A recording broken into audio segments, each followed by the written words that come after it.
Bonjour tout le monde, c'est Jérémy. Avant de commencer la vidéo du jour, j'aimerais vous parler de l'offre de la semaine. Je relance la formation Devenir un expert du FLE débutant pour enseigner au niveau débutant total, le niveau A0. Vous avez droit cette semaine à une offre exceptionnelle de 79 euros jusqu'à samedi pour une formation qui coûte en temps normal 199 et vous avez une formation offerte, la formation Grammaire Pro qui est incluse pour les 15 premiers inscrits. Il ne reste que 10 inscrits, même 9 inscrits au moment où je vous parle, donc profitez-en, c'est le tout premier lien dans la description. Tout de suite, la vidéo du jour. Bonjour tout le monde, c'est Jérémy, bienvenue sur la chaîne Enseigner le FLE en ligne et bienvenue dans cette nouvelle vidéo. Alors vous me voyez face cam aujourd'hui, c'est un concept de vidéo particulier, je vais analyser une vidéo, ça va être une vidéo réaction, je vais analyser une vidéo de Tom Gauthier de la chaîne Apprendre une langue. Alors Tom, vous le connaissez certainement, c'est un collègue donc qui a enseigné le FLE en ligne pendant des années, depuis 2014. J'ai fait 2 vidéos avec lui sur la chaîne YouTube. Une première, on a fait un entretien assez long, on a répondu à plein de questions sur le monde de l'enseignement du FLE en ligne. Et une deuxième vidéo où j'ai fait un live avec lui, on a répondu à vos questions. Donc voilà, c'était ça sur la chaîne. On l'associe souvent à moi parce qu'on dit que souvent, voilà, on est les deux à faire des vidéos concernant le fait d'enseigner le FLE en ligne. Plus précisément, lui, c'est le fait d'enseigner une langue en ligne. Et voilà, on est les deux à faire ça. Vous le connaissez certainement. Il a fait une vidéo il n'y a pas longtemps où il analyse le fait d'enseigner sur des plateformes en ligne en 2022. Donc on va voir si c'est valable ou pas. On va voir en fait ce qu'il dit. Moi je vais rebondir dessus, je vais dire si je suis d'accord ou pas d'accord avec lui. Allez, c'est parti, sans plus attendre, pardon, on commence. Récemment, Amazing Talker a augmenté sa commission à 30%. Donc Amazing Talker, c'est une plateforme pour donner des cours. J'ai aussi découvert que italki n'a pas d'algorithme. Donc voilà, c'est un scoop en exclu sur cette chaîne. Je crois que l'avoir vu nulle part ailleurs. Tout le monde parle de l'algorithme d'Italki, puis il n'y en a pas. A priori, je suis en confiance à 90%. Alors, on est à 30 secondes, j'ai déjà envie de rebondir. Alors, selon lui, donc italki, c'est la plateforme que je vous recommande depuis maintenant un an et demi, je vous parle de ça. Donc, ça fait un an que je vous recommande cette plateforme presque à chaque fois. C'est la meilleure plateforme pour enseigner le FLE en ligne. Alors, il y a des plateformes. Justement, Tom, lui-même, avait fait une vidéo où il parle des différentes plateformes. Et italki, on s'est rendu compte que c'était la meilleure. Parce que c'est celle où il y a le plus d'apprenants pour enseigner le FLE. Parce que c'est la plus avantageuse, ou celle où il y a une commission de 15%, mais voilà, il y a un rapport en fait en nombre d'apprenants qu'il peut y avoir, le fait que la plateforme soit facile à utiliser, enfin il y a plein d'avantages d'être sur italki. Donc ça reste quand même la meilleure plateforme même en 2022, et même s'il existe d'autres plateformes. Comme il l'a si bien dit, Amazing Talker, moi j'ai moi-même enseigné dessus quand j'étais en Asie, je ne vous le recommande pas du tout, ils ont augmenté leur commission à 30%, c'est pas du tout rentable. Même si voilà, la plateforme présente d'autres avantages dont j'avais également parlé sur la chaîne, le fait qu'il y ait quand même des mentors ou des choses comme ça. Peut-être qu'ils rajouteront ça sur italki plus tard. Néanmoins, italki reste quand même la meilleure plateforme, même en 2022. Alors, il dit qu'il n'y a pas d'algorithme sur italki. Je ne suis pas certain que ce soit le cas. Alors, je sais que Tom, là que j'analyse en ce moment, c'est un programmeur. Il s'y connaît beaucoup plus que moi dans tout ce qui est programmation et même dans tout ce qui est voilà, informatique en général. Donc voilà, il pensait lui-même qu'il y avait un algorithme, il se dit que finalement il n'y en a pas. Et c'est une remarque que j'ai entendue de la plupart des enseignants, de beaucoup d'enseignants dernièrement, qui disaient qu'ils essaient de décoller sur italki et que selon eux, voilà, en ayant fait tous les efforts du monde, ils n'arrivaient pas à décoller plus que ça. Bon, notamment, il y a William avec qui j'ai fait une interview il n'y a pas longtemps, je mets le lien en haut à droite de l'écran, qui disait la même chose en fait. Alors, moi je donne mon avis là-dessus, je pense pas que ça soit vrai. Je pense pas qu'il existe la moindre application sans algorithme. C'est juste que c'est un peu obscur la manière dont fonctionnent les algorithmes et que seuls les développeurs savent vraiment comment ils l'ont développé. Mais il y a forcément des règles, il y a forcément des choses qui nous mettent plus ou moins en avant. D'accord. Et cet algorithme a tendance à évoluer. C'est-à-dire que c'est ça qui nous embrouille, c'est qu'il y a des fois des algorithmes qui marchent d'une certaine manière, ils sont mis à jour et voilà, les règles changent. Mais il y a toujours un algorithme. De dire qu'il n'y a pas d'algorithme, ça, moi, je ne suis pas trop d'accord. Après que l'algorithme est bizarre et que certains profs moyens sont mis en avant et d'autres moins bons ne sont pas mis en avant, ça dénote aussi du fait qu'on n'ait pas bien compris l'algorithme. Mais de là à dire qu'il n'y a pas d'algorithme, ça, je ne suis pas trop d'accord. Moi-même, alors je vous donne mon expérience perso. les moments où j'ai le plus décollé sur Italki, c'est quand j'étais à 100% dessus. C'est-à-dire que je faisais que ça. Je m'appliquais, c'est-à-dire que je fidélisais les élèves au maximum, je faisais le meilleur profil possible, je donnais les cours les plus qualitatifs possibles, et bah, j'étais mis en avant. Il y a d'autres critères dont on n'a pas parlé en fait, notamment le fait que combien de temps les gens passent sur votre profil. Ça c'est quelque chose, c'est une métrique qu'il faut prendre en compte aussi, dont j'ai pas forcément toujours parlé. Il y a plein de critères, il y a énormément de critères qu'on soupçonne pas forcément. Au-delà du fait de donner des super cours, de faire une super vidéo, ça c'est extrêmement important. Et justement, le fait de faire la vidéo, je ne l'ai jamais assez souligné, mais pour moi, si on a une excellente vidéo sur les plateformes, sur Italki, il n'y a aucune raison de ne pas réussir à attirer plus d'étudiants. Pour moi, voilà, le fait qu'il n'y ait pas d'algorithme, j'ai du mal à y croire, mais bon. Le fait qu'il soit bizarre l'algorithme sur Italki et qu'il change, c'est parce qu'il change qu'il est bizarre et qu'on a du mal à savoir vraiment qu'est-ce qui nous met en avant, hormis le fait de faire des super cours, de fidéliser ses élèves et de faire une super vidéo de présentation. Je pense pas que ce soit que les trois critères en fait qui soient à prendre en compte. Néanmoins, moi, pour mon expérience personnelle, quand je fais rien sur Italki, aucun étudiant n'est là. Et quand je suis à fond, je me fais exploser de demandes. Ça a été systématiquement le cas. Donc on ne peut pas dire qu'il n'y a pas d'algorithme à partir de là, parce que on voit bien que quand on est inactif, qu'on fait plus de cours, qu'on fait plus rien, c'est difficile d'attirer des élèves. Alors que quand on est à fond, on se fait bombarder, il y a des élèves qui arrivent de n'importe où, etc. Voilà. Donc après, c'est pour ça que moi je suis pas certain de ça. Et évidemment, voilà, le fait que vous soyez, je sais pas, il y a d'autres critères qui vont en compte, qui vont rentrer en ligne de compte, évidemment. Mais moi, je pense que il y a bel et bien un algorithme. Moi, je suis pas forcément d'accord avec ça. Allez, on continue l'analyse, sinon ça va prendre trop de temps. C'est parti. Italki, de la même manière, pousse en ce moment les profs à faire leur propre marketing en dehors des plateformes. Et bien sûr, la compétition sur ces plateformes devient de plus en plus dure. Donc, est-ce que ça vaut encore le coup en 2022 et après de s'inscrire sur ces plateformes, sur Italki, Preply, Amazing Talker, Verbling, toutes ces plateformes, on va les mettre à peu près toutes dans le même panier puisque elles suivent les mêmes tendances. Je vais surtout parler d'italki puisque c'est la plateforme sur laquelle je donne des cours personnellement, donc j'ai le plus d'expérience sur cette plateforme, mais à travers les gens que j'accompagne, j'ai eu des retours sur les autres plateformes aussi. Alors, il y a un an, j'ai fait un comparatif des meilleures plateformes pour enseigner une langue. C'était début 2021 et les choses, avec le Covid, en fait, ont changé, mais super vite. C'est-à-dire qu'en fait, il y a eu plusieurs étapes. Avant 2020, c'est simple. J'accompagnais les gens aussi à devenir prof sur la plateforme et j'avais un produit que j'avais créé qui était simplement une formation pour créer son profil sur Italki, mettre une photo, mettre une vidéo et commencer. Et ça suffisait pour décoller sur Italki en 2017, 2018, 2019. C'était assez facile de juste se lancer si on évitait les conneries que tout le monde faisait sur la plateforme. C'était bon.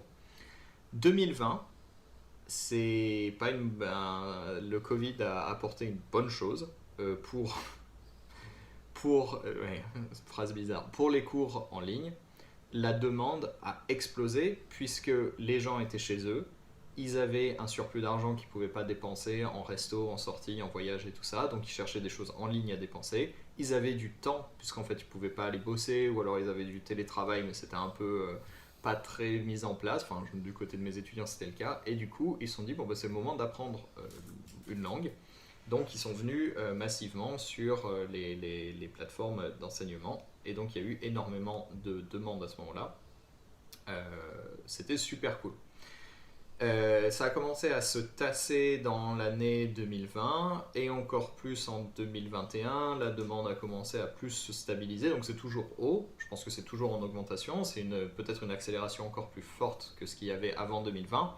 Mais ce qui s'est passé en même temps, c'est que Italki a ouvert les robinets de l'offre en même temps, puisqu'ils avaient de la demande des étudiants. Ils ont fait rentrer plein de nouveaux profs sur les plateformes. Donc, pour compenser, pour que les nouveaux étudiants puissent trouver plus de profs. Et du coup, c'était bien, c'était logique de faire ça, c'était bien pour plein de choses. Il y a plein de gens en plus qui sont lancés. Ce qui s'est passé, c'est qu'il y a eu deux choses. Il y a eu plus de profs en général, et pas pour la première fois, mais en quantité, il y a eu beaucoup plus de profs professionnels et qualifiés qui sont enfin arrivés sur la plateforme après toutes les années qu'ils ont passées à se foutre de ma gueule parce que j'enseignais sur les plateformes et que j'étais pas un vrai prof de langue et qu'en fait c'est pas possible de vraiment enseigner sur Skype ou sur Zoom. On peut pas enseigner une langue, ça se passe par des choses. Bref, j'ai eu beaucoup de conversations comme ça avant dans ma vie. Et puis ils sont tous ramenés sur ces plateformes parce que sinon de toute façon ils avaient plus de travail. Donc je les accueille avec joie, hein, d'ailleurs. Bienvenue sur les plateformes à tous les nouveaux profs en ligne. Et en fait, ce qui s'est passé, c'est qu'en fait, ça a rajouté non seulement une compétition quantitative, c'est-à-dire plus de profs, mais aussi qualitative. C'est que d'un coup, les tuteurs pour communauté qui arrivaient un peu à s'en sortir sur Italki sont retrouvés en compétition non seulement avec beaucoup plus de tuteurs, mais aussi des profs professionnels, donc qui ont leur diplôme, qui ont leur petit statut à part sur Italki de profs professionnels, et donc qui généralement trouvent des étudiants plus facilement.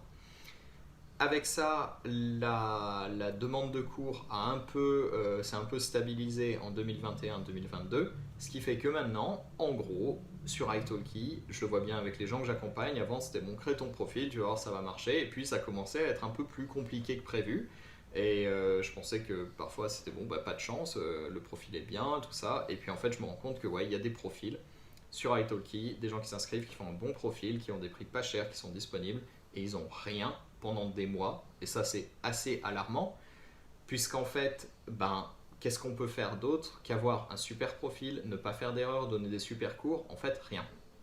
Il y a aussi un truc qui a été un choc pour moi, qui va peut-être l'être pour vous. Ok, c'était très intéressant ce qu'il disait. Donc là, j'ai regardé jusqu'à 5 minutes 26 avant de rebondir sur ce qu'il a dit. Il a dit donc qu'il y a des profs de FLE, des profs de FLE qui veulent enseigner sur les plateformes, ou des profs de langue, qui ont vraiment zéro demande, malgré le fait d'avoir fait quand même un bon profil, avec une bonne photo de profil, une bonne vidéo, un profil soigné, etc. Vraiment, ils restent à zéro. C'est-à-dire qu'ils n'ont pas le moindre élève qui vienne vers eux. Alors ça, c'est quand même bizarre. Je ne sais pas s'ils ont vraiment changé la politique. Moi, j'ai quand même du mal à y croire. J'explique pourquoi. Italki, ils n'ont pas changé le fait que pendant le premier mois, on est sur la plateforme. C'est pour ça que j'ai énormément insisté là-dessus. Sur le premier mois où vous êtes sur la plateforme, vous allez être mis en avant. Donc selon moi, bien sûr, il faut faire un profil quand même un minimum correct. Mais le premier mois, on est mis en avant. Si on a zéro étudiant, selon moi, c'est qu'on a fait des erreurs. C'est que le profil n'est pas assez soigné, que la vidéo n'est pas assez bonne, etc. Alors là, quand il parle, Tom, est-ce que cette personne qui a eu zéro étudiant, elle a tout bien fait avant de s'inscrire sur la plateforme, c'est-à-dire une bonne vidéo, un bon profil, etc. Ou est-ce qu'elle l'a fait une fois le premier mois passé, où là, elle a eu zéro étudiant parce que son profil n'était pas assez bon, et par la suite, on regarde son profil, ah mince, ce prof, il a zéro étudiant, pourtant la vidéo et le truc est bon. Parce que la plupart du temps, il faut le savoir, c'est que la plupart des profs, ils réagissent un peu tard. C'est-à-dire qu'ils s'inscrivent sur Italki, ils sont pris, ils sont pas trop à fond, ils donnent pas vraiment beaucoup de cours parce que le profil n'est pas assez soigné. Donc c'est pour ça que moi j'ai créé une formation qui s'appelle Devenir nomade digital de FLE, où je vous apprends à faire un super profil avant de postuler. C'est ça la stratégie. Mais il y a beaucoup de profs qui font l'inverse, c'est-à-dire qu'ils postulent d'abord et ensuite ils vont soigner leur profil. Mais si vous faites ça, vous passez à côté des 1 mois où Italki vous met en avant à mort. C'est pour ça qu'il faut avoir un super profil dès le départ, parce que si vous avez un mauvais profil, même si Italki vous met en avant, vous serez à zéro. Et vous pouvez être sûr que si vous êtes à zéro une fois le mois passé, ça va être impossible de rattraper par la suite. Et vous allez vous faire dégommer, en fait. Donc c'est pour ça que c'est si important de créer un super profil avant de postuler. C'est pas ce que dit Tom là. Il dit que la plupart de ses étudiants, ils ont fait un bon profil, ils ont eu zéro. Bah oui, moi je suis pas étonné parce que s'il crée un bon profil une fois le premier mois passé, c'est-à-dire les 30 jours je crois de mémoire, vous êtes mis en avant, c'est-à-dire que la plateforme fait la pub de malade pour votre profil, parce que vous êtes nouveau. Les nouveaux sont toujours mis en avant sur Italki. Et d'ailleurs, ce n'est pas le cas des autres plateformes. Voilà. Alors maintenant, j'aimerais rebondir sur un deuxième aspect. C'est sur le fait de, ok, je suis sur une plateforme, je ne suis pas mis en avant, donc ça ne vaut pas le coup d'être sur les plateformes. Il faut savoir que les plateformes, c'est quand même un endroit où les gens, les élèves visitent votre profil en masse. D'accord ? Et moi, avant d'être sur Italki, quand j'ai commencé c'était en septembre 2020, je savais très bien que, moi je ne m'attendais pas à être mis en avant pendant un mois comme ça. Je m'étais dit, ok, c'est à moi de faire ma propre publicité, un petit peu, et il va y avoir des premiers étudiants, et une fois que j'aurai 5, 10 étudiants, après la machine elle va partir toute seule, ça va être un engrenage. Moi je pensais que j'allais avoir à faire ces petits efforts au début, pour ensuite avoir les étudiants. Donc je ne m'attendais pas à avoir littéralement zéro à faire parce qu'italki m'a boosté mais à mort quand j'ai commencé, j'avais jamais vu ça. Voilà, ça m'a vachement étonné. Il faut savoir que italki, c'est une des seules plateformes à faire ça, à vous mettre autant en avant au début pour que vous ayez un maximum de visibilité. Donc, en gros, par exemple, j'ai fait la même chose sur Amazing Talker. Amazing Talker, j'étais pas du tout mis en avant. Dès le début, il fallait que je fasse des efforts énormes, que je fidélise les élèves à un maximum, etc., que j'aille un peu trouver les élèves par moi-même. Donc moi, limite, de ne pas être mis en avant, c'est pas du tout quelque chose qui me choque. Au contraire, c'est aussi aux profs de faire les petits efforts pour avoir ses premiers élèves, avoir les premiers gens qui vont noter 5 étoiles, qui vont vous dire vos cours est bien, vos premiers commentaires et tout. Voilà, et bien sûr, il y a de la concurrence, ça c'est évident qu'il y a de la concurrence, mais c'est vraiment dès le départ qu'il faut faire les efforts et c'est dès le départ qu'il faut arriver à attirer ses propres étudiants. Moi, je ne suis pas choqué du tout par ça. Donc, voilà, il faut faire attention, en gros, pour résumer à ces choses-là, de bien faire un super profil avant même de postuler sur la plateforme. Il y a tellement de profs encore de FLE que je connais et qui pourtant arrivent à certains à avoir du succès, mais qui n'ont pas vraiment suffisamment soigné leur profil. Et ça a un coût sur le long terme. C'est-à-dire qu'une fois qu'on est lancé sur la plateforme, on n'a pas envie de modifier son profil, sa vidéo, sa marque, enfin que sais-je, tout ce que je vous apprends en formation. On n'a plus envie parce qu'on est déjà lancé, on a déjà les propres étudiants. Mais après, effectivement, comme dit Tom, il y a de la concurrence. Donc, si un mois après, 2 mois, 3 mois après, 1 an après, il y a des profs qui arrivent qui, eux, ont un meilleur profil, avec une meilleure vidéo, une meilleure photo, tout ce qu'il y a de mieux, enfin, ils ont des meilleurs diplômes, j'en sais rien. Ben là, vous allez vous faire griller par eux. C'est-à-dire que vous allez passer d'un moment où vous aviez un certain momentum, vous avez beaucoup d'étudiants, à je me retrouve, tiens, je perds la moitié de mes étudiants, je perds trois quarts de mes étudiants. C'est pas que italki a décidé de plus vous mettre en avant, c'est qu'il y a des profs qui sont venus et qui ont un meilleur profil, et qui ont une meilleure expertise, qui sont meilleurs tout simplement sur tous les aspects que je vous ai toujours cités, marketing, pour donner les cours, pour plein de choses. Et ces profs-là, ils vous passent devant. Donc c'est pour ça que c'est si important de créer un super profil dès le départ, d'accord, de profiter de ces 1 mois où on vous met en avant. Et bien sûr, c'est la loi de l'offre et la demande. C'est à vous de créer des cours de qualité, de fidéliser. Et bien sûr, si c'est nécessaire au début, de rapporter les étudiants s'il le faut. Voilà. Donc moi, je ne suis pas aussi en mode... on va voir ce qu'il va dire par la suite. On ne va pas spoiler, mais on va regarder un petit peu ce qui va se passer. On continue, on est à 5 minutes 26. C'est que italki, avant, avait un algorithme qui était pourri, que j'avais un peu hacké, et j'avais d'ailleurs publié sur le forum italki comment fonctionnait leur algorithme, parce que j'avais envie qu'ils le changent, parce que je le trouvais pas très juste. Leur algorithme, c'était les profs les plus actifs sont les plus visibles. Un prof actif, selon italki, c'est un prof qui clique, donc qui fait des refresh, qui rafraîchit les pages. Donc, si tu cliques partout sur le site pendant 10 minutes, tu passes de super bas dans l'algorithme, enfin dans le classement, à tout en haut. Donc je m'amusais à devenir premier, comme ça, juste en cliquant partout. Donc moi, je n'avais pas trop besoin d'étudiants en fait à ce moment-là. Et puis ça suffisait. Et en fait, ils ont changé leur algorithme au bout de, je sais pas, 1 an après que j'ai découvert ça. Enfin, je sais pas si c'est un lien. Moi, j'ai envie de prendre ma fierté et de dire ouais, j'ai exposé le truc, la vérité. Et du coup, ils ont changé leur algorithme pour un truc qui, logiquement, en fait, quand tu changes un truc qui est nul, tu le changes par un truc qui est mieux. Tu vois, enfin, je sais pas, c'est peut-être ma façon de penser qui est un peu bizarre, mais tu as un truc qui est pourri et tu veux le changer. Donc, à mon avis, ce qui s'est passé, c'est que chez italki, tu as un mec, un product manager ou un CEO ou quelque chose qui a dit au développeur qui s'occupe de l'algorithme, il dit change l'algorithme et fais un algorithme que personne ne peut hacker. Et un algorithme que personne ne peut hacker, c'est par exemple prédire un jet de dés, donc c'est-à-dire le hasard. Et c'est probablement ce que ce mec a fait. Donc moi je code un peu, je me mets à la place du développeur, et si vraiment on me demandait de créer un algorithme que personne ne peut deviner, je ferais un truc aléatoire. Donc, l'algorithme d'italki est aléatoire. Ouais, un algorithme aléatoire. J'ai du mal à y croire. Moi, je pense qu'il y a toujours des règles. On va pas coder un truc aléatoire. Je ne pense pas. Je ne pense pas que ce soit le cas. Et je pense juste qu'en fait, ce qui fait notre succès sur italki, c'est de la création du profil jusqu'au moment présent. En fait, qu'est-ce qui s'est passé avec votre profil italki? C'est ça que prennent en compte italki, je pense. C'est la longévité. C'est-à-dire que si vous commencez très bien, vous finissez mal, ça va être difficile de redécoller. Et inversement, si vous commencez très mal, là c'est le pire. Donc c'est pour ça que c'est si important de bien commencer. Moi je pense qu'il y a cette histoire de longévité, c'est dur à dire, longévité. Mais voilà, comme je l'ai dit plus tôt, en fait, toute plateforme a un algorithme. Et un algorithme aléatoire, ça n'a aucun sens en fait. Je ne vois pas pourquoi il mettrait un algorithme aléatoire. Et en fait, on a un peu ce biais de confirmation, ce biais en fait qu'on a envie de se dire que si on n'a pas le succès qu'on attendait, eh bien c'est de la faute de gens qui ont mal codé, c'est de la faute de la plateforme, c'est de la faute des autres ou de la plateforme. Moi, je pense qu'il ne faut pas penser comme ça. Si vous êtes prof de FLE, regardez ma chaîne. Moi, je vous conseille de plutôt vous dire en quoi vous pouvez vous remettre en question. Alors, je sais que on va encore me dire oui, mais j'ai tout essayé, il n'y a rien qui marche. On n'a jamais. Enfin, le but, c'est pas d'essayer des milliards de trucs, de tester un jour. Allez, je vais changer ma photo de profil. Au bout d'un jour, ah ça marche pas, j'ai pas plus d'étudiants. Alors maintenant, je vais changer ma vidéo. Ah bah ça marche pas, donc je vais changer mon profil. Ah ça marche pas. Ok, je vais demander de faire la pub je sais pas combien de profs sur les réseaux sociaux. Ah ça marche pas. C'est pas comme ça que ça marche. Quand vous testez une stratégie, il faut la tester pendant une période donnée. Et il faut regarder quels sont les résultats. C'est-à-dire que, je sais pas, moi par exemple, je vais changer ma vidéo, je vais regarder sur 3 semaines, un mois, voir si ça donne des résultats. Mais c'est pas au bout d'un jour que vous allez avoir des résultats. Pour tout ce que vous allez faire, dans toute stratégie que vous allez mettre en place, il va falloir la tester sur une longue période donnée.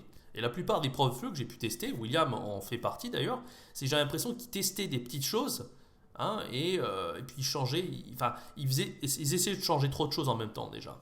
Je pense que quand vous faites un changement, il faut vraiment mettre à fond sur ce changement. C'est-à-dire, ok, je vais faire une super vidéo, bah, la vidéo ne va pas se faire en 30 secondes. Appliquez-vous, prenez le temps qu'il faut pour faire une super vidéo. Et vraiment concentrez-vous juste là-dessus pendant le temps qu'il faut. Mais ça ne veut pas dire que voilà, au bout d'un jour, je vais tout essayer de changer. Ça, c'est un autre aspect qui me paraît important. Voilà, donc je vais vous donner un exemple très personnel. Euh, un exemple en fait qui est extrêmement lié avec celui d'italki, c'est celui de Tinder. Tinder, moi quand je l'avais utilisé la première fois, c'était en 2015, d'accord, ça venait de sortir. Et à l'époque, c'était nouveau. Donc évidemment, qui dit nouveau dit il y a moins de gens sur l'application, il y a moins de concurrence. Et je me rappelle qu'à l'époque, c'était facile d'avoir des matchs. Que ce soit en France ou à l'étranger, on avait des matchs sur Tinder, ça marchait très bien. Et puis, pour rigoler, il y a, là en 2021, comme il le dit, là, même moment, j'ai réutilisé Tinder et c'était marrant parce que j'avais l'impression que c'était plus vraiment possible d'avoir des matchs.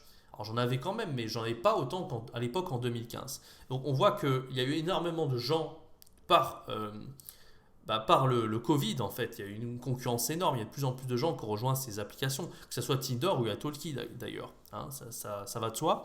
Et que, voilà, on essaie d'appliquer toutes les stratégies. Moi aussi, j'ai appliqué les stratégies que j'avais appliquées dans les années précédentes, sauf que là, ça marchait pour ainsi dire pas. Alors qu'à l'époque, c'est des stratégies qui marchaient. Donc, est-ce que entre l'un et l'autre, est-ce que je vais rejeter la faute sur Tinder d'avoir changé leur algorithme ou je ne sais pas quoi? Oui, comme si j'ai pas de succès, je vais dire oui, c'est de leur faute. Mais en fait, non, moi j'essaie plutôt de me remettre en question. Est-ce que mes photos, il faut que je passe à une vitesse supérieure, il faut que je fasse des meilleures photos, il faut que, je sais pas, moi, il faut que j'étudie un petit peu plus la question. Voilà, peu importe. Après, ça dépend de la motivation de chacun. Mais je pense que ce n'est pas une bonne stratégie de rejeter la faute sur italki ou sur les développeurs. Je pense qu'il faut toujours essayer un petit peu de se remettre en question soi-même. Et voilà, tout simplement. Et c'est pas la stratégie pour moi, c'est pas de tout changer à la fois, c'est de se concentrer sur un changement à la fois. Et encore une fois, oui, s'il faut attirer des étudiants pour avoir ce premier jet d'étudiants pour que Italki puisse vous mettre en avant par la suite, pourquoi pas? Mais n'oubliez pas, le fait de se lancer très tôt et de faire tout ce qu'on a vu avant de se lancer sur la plateforme, ça c'est important, parce que sinon c'est trop tard. Et voilà, tout simplement. Voilà. Je pense que je me suis pas mal répété, donc on va continuer la vidéo de Tom. C'est parti. Je dis ça parce que j'ai créé un programme qui a parcouru les 400 profils les plus visibles sur italki pendant plusieurs jours, à plusieurs heures différentes. Et ensuite, j'ai récupéré sur chaque profil nombre d'étudiants, les disponibilités, les prix, toutes les infos possibles sur le profil. Tout ce qui est un chiffre, tout ce qui est possible. Et ensuite, avec ma copine qui fait un peu de data science, elle a cherché, je ne veux pas dire on, parce que c'est elle qui a fait le traitement des données après, elle a cherché n'importe quelle corrélation entre quelque chose, un point et un autre. Tous les trucs. Est-ce que, donc, on a trouvé des choses plus ou moins qui existent. Voilà, les profs très chers donnent moins de cours que les profs pas très chers, des trucs comme ça se trouvait. Mais il n'y avait aucun point de corrélation entre le classement et autre chose. Alors, ça pourrait être un amalgame de choses, mais ça se voit après en regardant la première page des classements italki, sans filtre ni rien. Si on met des filtres, c'est plus facile. Si on met des filtres profs professionnels disponibles à telle heure et tout ça, on va avoir juste les profs professionnels. On voit bien qu'en fait, il y a des profs, je voyais dans les profs qui étaient listés, donc dans les plus fréquents, qui avaient 4,6 étoiles, ce qui est quand même vraiment pas beaucoup sur italki, qui avaient donné 2 cours en 6 mois. Il y avait des trucs vraiment, des profs qu'on ne devrait pas mettre en avant. Donc il n'y a pas d'algorithme sur italki. Donc parfois j'ai dit sur des vidéos précédentes qu'il faut faire des choses pour plaire à l'algorithme, parce que c'est la logique de tous les sites du monde, putain. De travailler bien, quoi, de travailler beaucoup, de rapporter de l'argent au site pour qu'il vous remonte dans l'algorithme. Donc ça ne sert à rien. Donc pour résumer, italki est compétitif. Même si vous faites bien votre boulot, que vous êtes un acharné, que vous essayez de tout bien faire sur la plateforme, vous n'allez pas être mis en avant.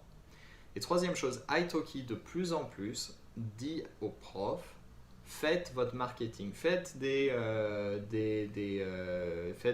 vidéos sur TikTok, faites des vidéos sur Instagram, faites des vidéos sur YouTube pour parler de qui vous êtes en tant que prof, pour faire de votre pub.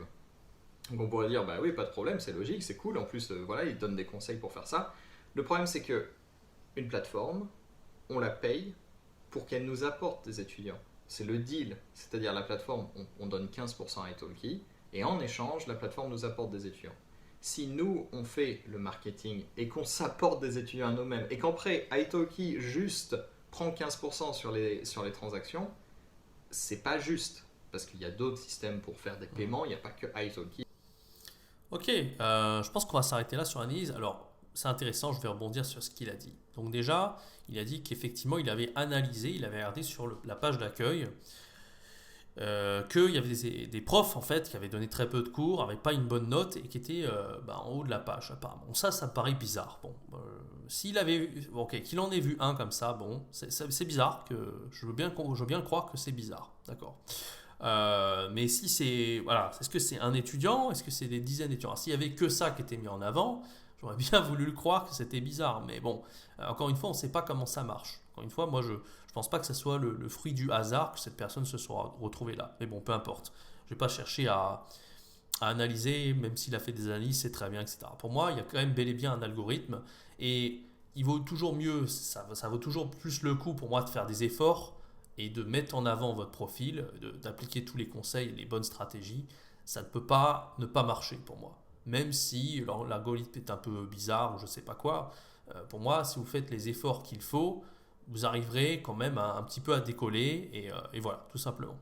Voilà. Et sur le fait de rapporter ses étudiants, que c'est pas juste parce qu'il y a la commission, c'est vrai, dans un sens c'est vrai, mais comme l'a dit, il y a une concurrence énorme, et de toute façon c'est la loi de l'offre et la demande. S'il y a de la concurrence, on est quand même obligé un petit peu de faire son marketing soi-même, un petit peu d'attirer nos étudiants par nos moyens. C'est-à-dire qu'il ne faut pas que compter sur italki et hop, on fait rien. De toute façon, à partir du moment où on est prof de FLE en ligne, on est indépendant, on doit savoir aussi se vendre.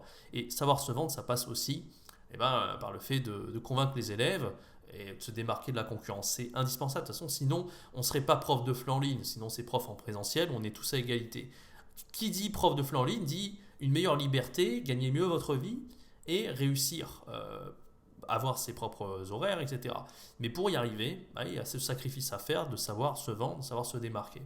Donc c'est le deal, sinon faites du présentiel, mais c'est le deal à suivre. Et il ne faut pas se décourager, voilà, ça doit être un jeu en fait, l'idée de se démarquer, de se vendre, c'est un peu un jeu, et il faut vraiment apprécier le faire, être patient, et comme je vous l'ai dit, si vous n'avez pas des résultats immédiats, c'est pas grave, juste c'est chercher à vous améliorer. Moi je pense qu'il ne faut pas trop faire une fixette sur l'algorithme d'italki. Si vous mettez en avant tout ce qu'on a dit, en fait chaque étudiant qui tombe sur votre profil, ça dépend si le profil leur plaît ou pas. Tout simplement, c'est-à-dire que si vous avez une mauvaise vidéo, machin, si vous avez tout bien, je vois pas pourquoi l'étudiant il n'irait pas réserver chez vous et qu'il resterait pas sur le long terme. C'est obligatoire. Voilà. Et encore, moi, ça s'est encore prouvé, en tout cas pour mon cas personnel, quand je fais rien et j'arrête de donner des cours sur la plateforme, j'ai 0. Et quand je suis à fond, je me fais bombarder. Donc pour moi, je vois pas pourquoi il n'y avait pas d'algorithme à partir de là, parce que si j'étais à fond, j'aurais 0 encore. Et si vraiment c'était aléatoire, si je faisais rien, je serais bombardé, ce qui n'est pas le cas. Donc vous voyez bien qu'il y a quand même quelque chose. Après, voilà, le cas est différent pour chaque prof. Il faut faire des études de cas, il faut voir un peu comment ça se passe. Il y a des élèves qui me disent qu'ils sont peut-être pas bons, qui sont bien à l'avant. Je ne sais pas exactement comment ils font leur truc, mais peu importe. Là est la question, moi, le fin mot de l'histoire, c'est voilà, gardez la tête haute, essayez de vous démarquer. Pourquoi pas si aller sur les réseaux sociaux, votre pub, hein, vous n'êtes pas obligé de faire des vidéos TikTok comme il dit ou Instagram, ça c'est... Voilà, ça parce que le problème de faire ça, c'est qu'on sort du cadre du prof de FLE. Nous, ce qu'on veut, c'est juste être des profs de FLE, d'accord. Et les plateformes vous aident à être mis en avant. Donc, s'il faut passer par les réseaux sociaux, faire des vidéos YouTube, Instagram, machin, vous allez passer tout votre temps à faire du marketing digital et vous n'allez plus être prof de FLE. Bon, moi, je ne conseille pas de faire ça. Moi, je conseille vraiment, vraiment de passer par les plateformes quand même pour avoir vos étudiants, vos premiers étudiants. Pourquoi pas passer par vos amis Facebook au début, c'est ce que je dis dans la formation gratuite, pour voir si vous aimez ça, pour vous lancer au début.